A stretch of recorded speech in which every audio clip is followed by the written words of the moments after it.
Jennifer Garson from the U.S. Department of Energy Tech to Market Commercialization Office. I think you're the first person that I called to ask to speak. It was my first day on the job when I had left Austin Energy and moved here.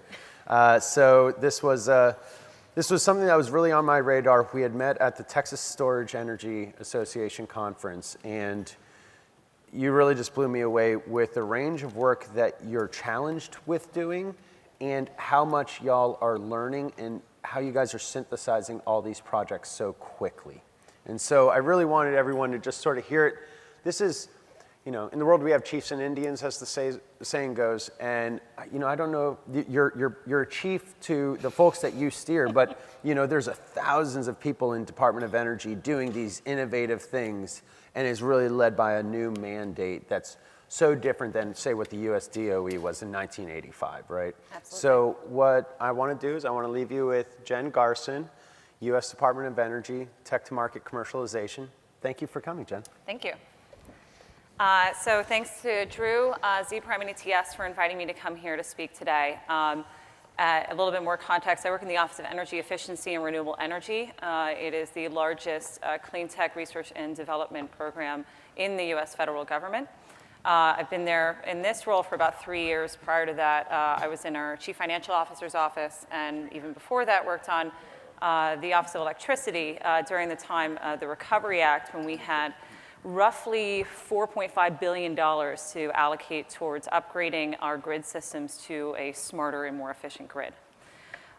So today I'd like to talk to you about a couple different things. One is just to give sort of a background and primer on what DOE does and what EERE does, and then talk a bit about what I do in my role in tech to market and what that kind of means, absence of really any context. So we at DOE believe that the federal government plays a critical role in research and development. The prohibitive high costs of energy R&D specifically often dissuades the private sector from investing in kind of foundational research and development in energy. And actually, as an example, the pharmaceutical industry spends about 20% of their revenues on research and development. It's, I think, less than 1% in the energy space. So there's a critical gap in that energy R&D needs from the federal government. So DOE conducts research all the way from what we call tech readiness level, TRL 1 through TRL 9. We do foundational research through our Office of Science, everything from particle accelerators to fusion energy. And then we have a series of what we call applied energy offices. And that's ARPA-E, the Office of Energy Efficiency and Renewable Energy, the Office of Fossil Energy, the Office of Nuclear Energy, and the Office of Electricity Delivery and Energy Reliability. And we sort of have three main buckets of what we fund. It's early stage research, it's deployment, and it's trying to address market barriers. Now let's talk a little bit about my office in EERE. So like I said, we're the largest. We're $2 billion annually, subject to appropriations. Our mission is to support American clean energy leadership and trying to transition us into the 21st century and really lead the clean energy economy. And there are three main pillars that we focus on in EERE. It's sustainable transportation, energy efficiency, and renewable power. I also want to say that it's not just the $2 billion that we spend. In fiscal year 14, $310 billion was invested in the US in clean tech. That was actually a 16% increase from the prior year. So this is obviously a growing market where there's a lot of market opportunity here in the US as well as abroad. So stepping back, let's walk through the three different pillars that we support and give you some examples of some of the work that we do in EERE. So first, transportation. EERE is seeking to make transportation more sustainable, more affordable, and replace oil so that we can save consumers the out-of costs out of their pocket. So the average consumer spends about $2,000 a year just on oil alone for their vehicle. Also, America's transportation sector accounts for 1/3 of the US emissions in energy. So obviously, it's not just a cost issue. There's a huge environmental impact from our transportation systems. But through some of the work that we're doing, we're really trying to move forward to make transportation more sustainable. So supported by DOE's R&D, the cost of an advanced battery technology has dropped to about $284 per kilowatt hour, which to put that into context, that's 40% lower than it was 3 years ago. And we're continuing to try to drive down those costs. The price of an electric drive system used to be $30 per kilowatt hour, and it's now $15 per kilowatt hour. And through an Energy Department project, one of the first US-based OEMs manufactured electric vehicles is now available in the US, and that's GE's Chevy Spark. Trucking is also another major use of oil. So we have a couple different programs that we've launched in trucking to try to support driving down both the emissions and oil costs that are basically as a result of the trucking industry. So through some of the truck design work that we've done from 1995 to 2007, more than 17.6 billion gallons of fuel were saved. And as another example, and I'll talk about my program in a second, but in June at our business plan competition, the winner of the competition this year was actually a team called Hyliion out of Carnegie Mellon, and they've developed a rear suspension hybrid system that hybridizes the vehicle and leads to about a 10% in fuel efficiency savings. Also, in the past couple of years, we've launched a super truck program that essentially was trying to go from 6 miles per gallon to 16 miles per gallon. We've had those trucks actually come to DC, to the Department of Energy, so they're an actual reality, not just a research program. The second pillar that we support is renewable power. So this ranges from everything from geothermal, fuel cells, solar, wind, you name it. And just taking wind as an example, we've seen a pretty dramatic growth in the wind industry, both on the manufacturing side as well as on the deployment side as wind as a resource.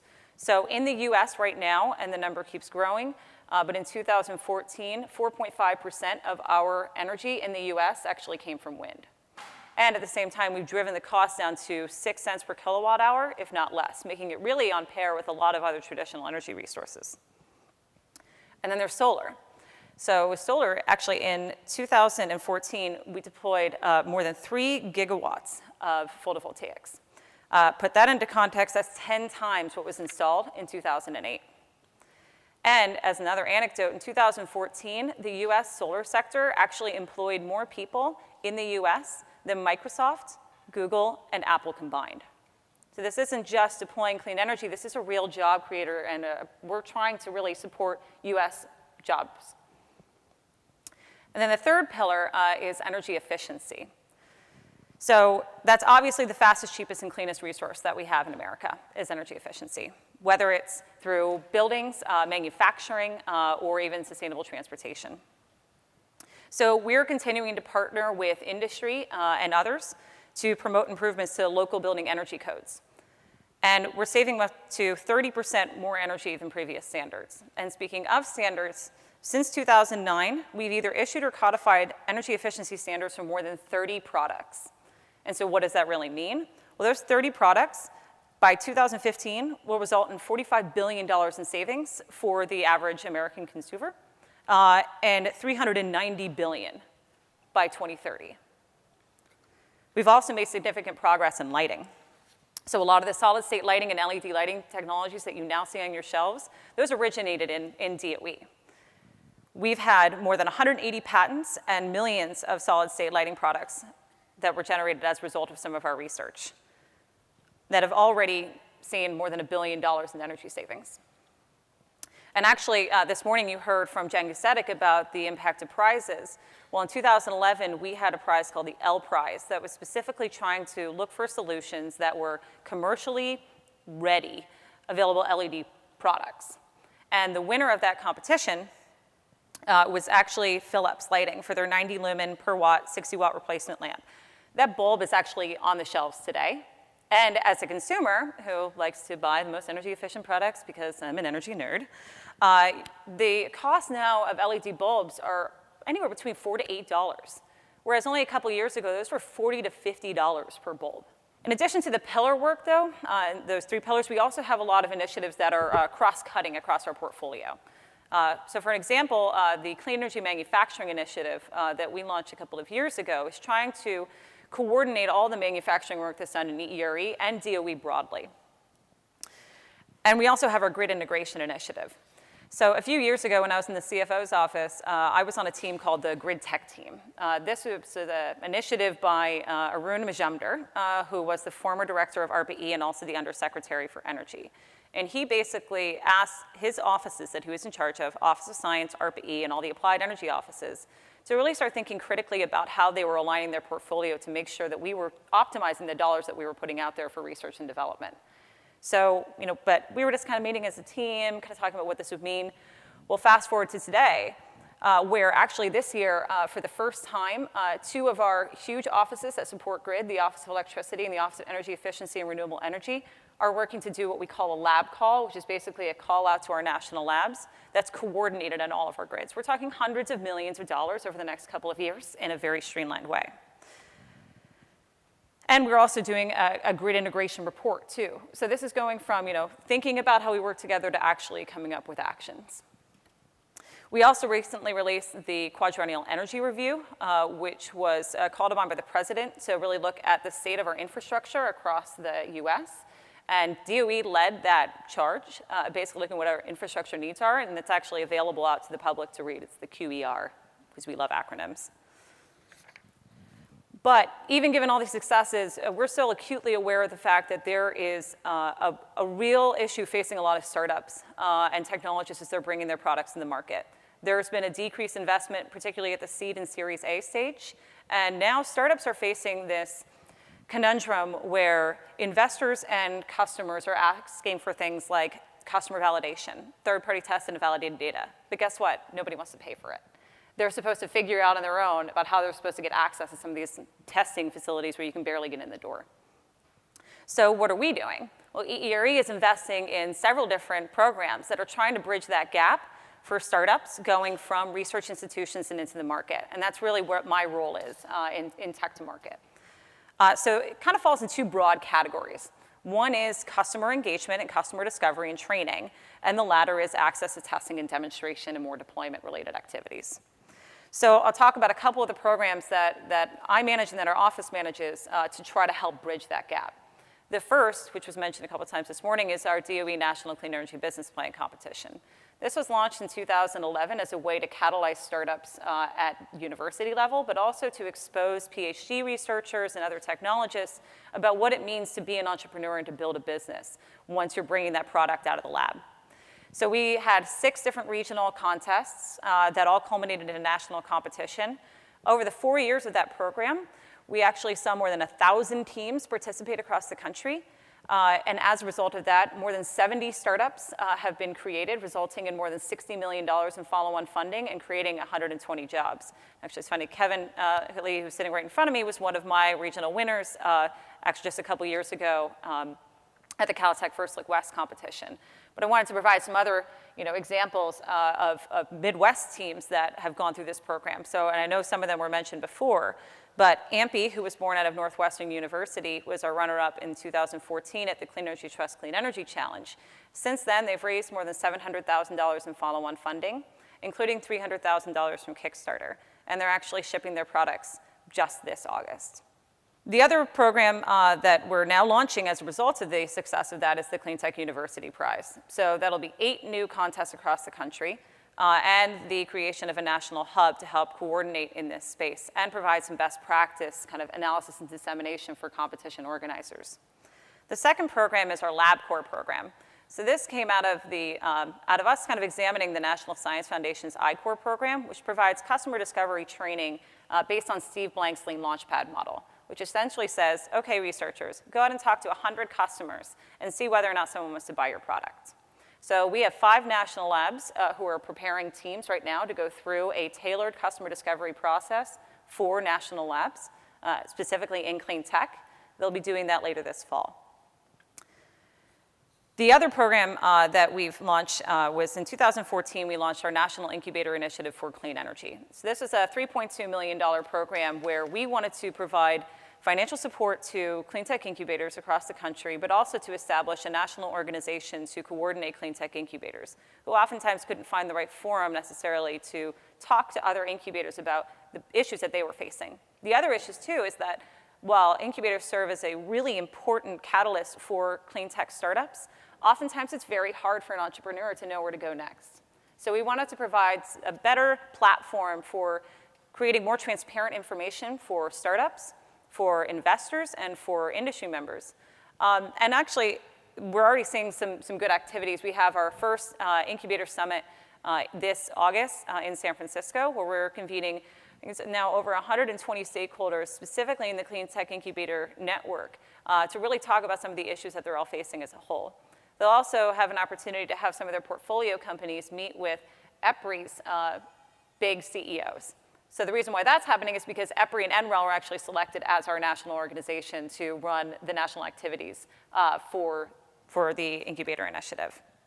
And as part of the Incubator Initiative, and actually just more broadly, one of the things that we're seeing is a really interesting new model are these competitions and challenges. So these are opportunities to connect up corporates or customers with solutions, i.e. startups and entrepreneurs.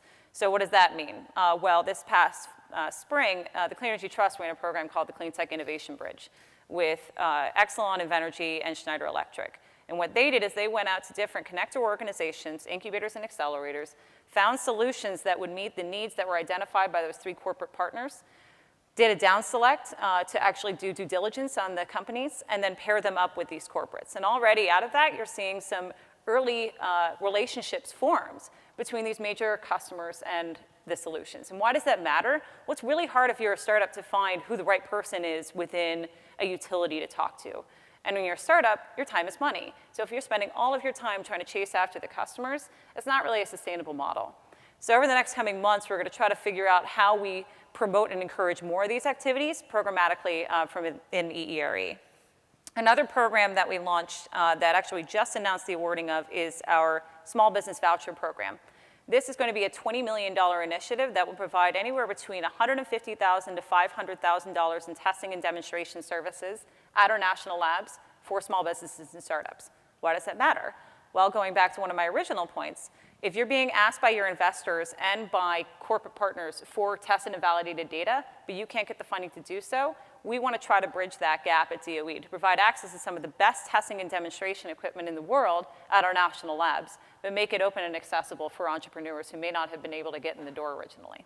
We've also established the Office of Tech Transitions within DOE. They'll have another $20 million that they're going to do annually on this program called the Tech Commercialization Fund. So what does that mean? Well, it's going to be $20 million directed towards programming that will help support startups and technologists bringing their products from research institutions and into the market.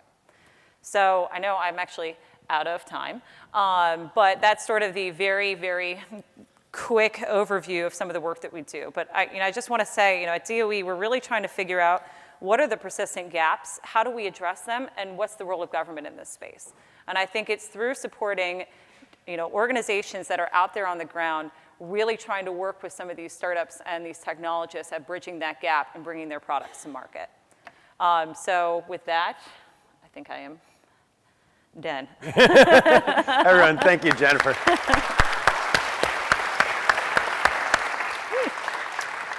We appreciate the overview as well as giving a face to some of these projects that are so exciting. And do you have any advice before we go on to this panel? We're about to be talking about stewardship, policy, regulatory standards, how those fit together. What would be a question that you would ask a group that's talking about stewarding this larger momentum to something that's really beneficial to the utility, to the customer, and the public health, safety, and welfare?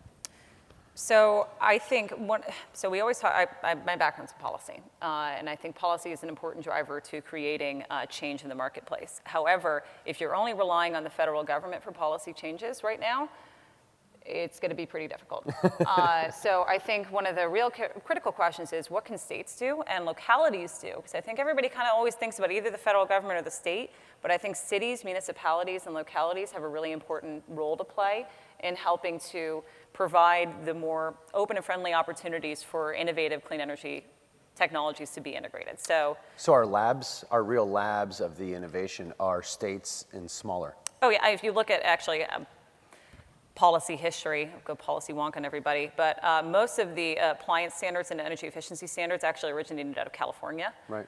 They've been a first mover, and actually if you look at the tracking of energy efficiency savings, California moves first, then the federal government moves. Yeah. Because the reality is the federal government is run by, well, not the agency sides, but the Congress is run by people who are supposed to represent constituents all across the US. So if you can create momentum at the local and state level, you provide more of an impetus on the national leaders to drive change in the policy realm.